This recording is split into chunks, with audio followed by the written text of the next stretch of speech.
ఆంధ్రప్రదేశ్ రాజకీయాల్లో ఎప్పుడు ఏ మలుపులు చోటు చేసుకుంటుందో ఊహించడం సామాన్యులకే కాదు, తలపడిన రాజకీయ విశ్లేషకులకు కూడా సాధ్యం కాని మరోసారి రుజువైంది. గత కొంతకాలంగా వైఎస్ఆర్ కాంగ్రెస్ పార్టీకి దూరంగా ఉంటూ జనసేన గూటికి చేరిన మాజీ మంత్రి బాలినేని శ్రీనివాసరెడ్డి అనూహ్యంగా మళ్లీ సొంత గూటికి చేరడంలో ఇప్పుడు రాష్ట్ర వ్యాప్తంగా సంచలనంగా మారింది. అసలు బాలినేని తిరిగి వస్తారని వైసీపీ శ్రేణులు కూడా కల్లో కూడా ఊహించలేదు. నిజానికి ఎన్నికల ఫలితాల తర్వాత పార్టీలో చోటు చేసుకున్న పరిణామాలు, జగన్ వైఖరిపై అసంతృప్తితో ఆయన పార్టీని వీడారు. ఆ సమయంలో ఆయన చేసిన విమర్శలు జగన్తో ఆయనకున్న బంధం పూర్తిగా తెగిపోయిందన్న సంకేతాలు ఇచ్చాయి.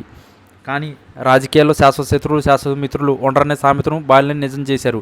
ఈ మొత్తం వ్యవహారంలో అత్యంత ఆసక్తికరమైన అంశం ఏంటంటే, బాలినేని రీఎంట్రీ ఇచ్చే వరకు స్వయంగా వైఎస్ జగన్మోహన్ రెడ్డికి కూడా ఈ విషయాన్ని నమ్మలేకపోయారని పార్టీ వర్గాల్లో ప్రచారం జరుగుతుంది. బాలినేని సన్నిహితుల కొందరు రాయబారం పంపి నడిపినప్పటికీ గతంలో జరిగిన గొడవలు, ఆయన మనస్తత్వం తెలిసిన జగన్ అది సాధ్యం కాదని భావించారంట. అయితే ఒక శుభవార్త ముహూర్తం బాలినేని నేరుగా తాడేపల్లిలోని జగన్ కార్యాలయానికి చేరుకోవడంతో అక్కడ ఉన్న వారందరూ నివ్వెరపోయారు. ఆఫీస్ గేట్ లోపలికి కారు వచ్చే వరకు కూడా లోపల ఉన్న కీలక నేతకు కానీ జగన్కు కానీ ఆయన వస్తున్నారని పక్కా సమాచారం లేదని తెలుస్తుంది. జగన్ కార్యాలయానికి బాలినేని అడుగుపెట్టిన క్షణం ఒక రకమైన నిశ్శబ్దం ఆవరించింది. ఆ తర్వాత జగన్ ముఖంలో కనిపించిన ఆశ్చర్యం అంతా ఇంత కాదు. బాలినేని శ్రీనివాసరెడ్డి జగన్కు వరుసకు మేనమామ అవుతారు. కుటుంబ పరంగా ఎంతో అనుబంధం ఉన్నప్పటికీ రాజకీయ కారణాలతో వీరిద్దరి మధ్య గత ఏడాది కాలంగా పెద్ద అగాధం ఏర్పడింది. ప్రకాశం జిల్లా రాజకీయాల్లో తన పట్టుకోల్పోతున్నాయనని భావించిన బాలినేని అధిష్టానం తీరుపై తీవ్ర ఆగ్రహంతో ఉండేవారు. ఈ కోపంలోనే ఆయన పవన్ కళ్యాణ్ సమక్షంలో జనసేన కండువా కప్పుకున్నారు.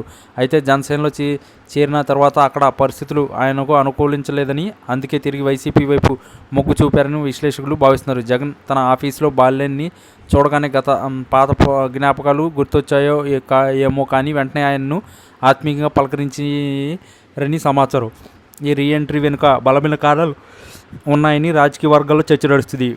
ప్రకాశం జిల్లాలో వైసీపీని మళ్లీ బలోపేతం చేయాలంటే బాలినేని లాంటి సీనియర్ నాయకుడు అవసరం ఉందని జగన్ గుర్తించారు. అదే సమయంలో బాలినేని కూడా ఒంటరి పోరాటం కంటే తమ పాత మిత్రులతో కలిసి ఉండడమే శ్రేయస్కరమని భావించి చూస్తుంటే బాలినేని ఆఫీస్కు రావడం, ఆయన జగన్తో గంటన్నర పాటు ఏకాంతం చర్చలు జరపడం చూస్తుంటే పార్టీలో ఆయనకు మళ్ళీ పాత ప్రభావం